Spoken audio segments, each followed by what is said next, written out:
Every year, global organizations invest billions of dollars into long-term strategic planning. They analyze market shifts, map out 10-year goals, and optimize every resource to prevent drift. They do this because they know that without a strategy, failure is the default state. Yet a strange paradox exists. The same executives who demand this level of corporate rigor often manage their own complex 168-hour weeks without any overarching personal strategy at all.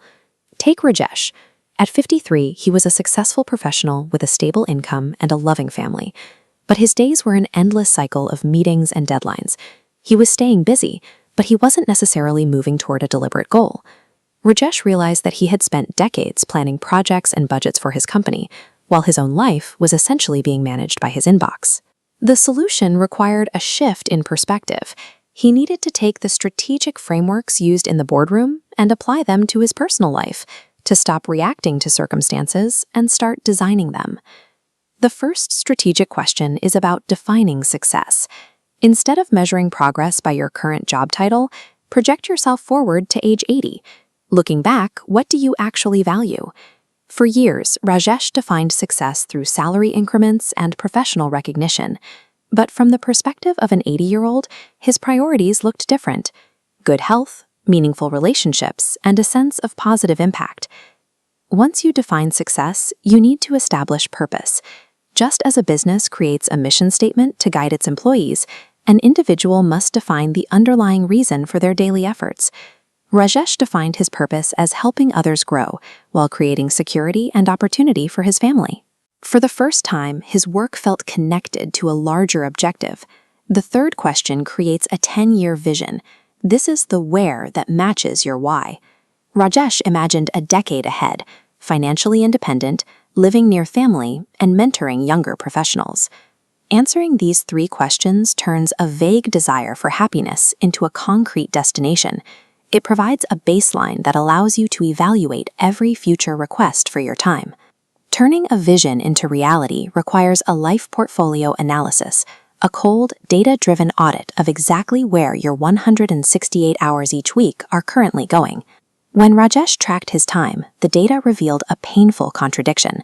The chart showed his highest priorities, health and family, received the absolute lowest investment, while his career and passive entertainment consumed nearly all of his weekly capacity. To fix this, Rajesh benchmarked his life against people he admired.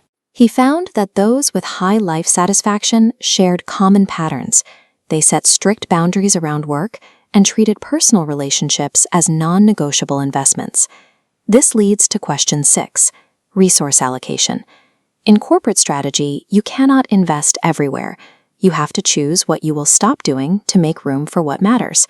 Rajesh began the difficult process of making cuts. For a senior executive, this meant the friction of delegating high-visibility projects and declining committees that didn't serve his vision. He accepted these professional trade-offs specifically to protect his blocks for exercise and family. But strategy fails without execution. You need measurable metrics to ensure you don't drift back into old habits. Rajesh established trackable key performance indicators: walking 10,000 steps daily, holding a weekly family dinner, and reading one book every month.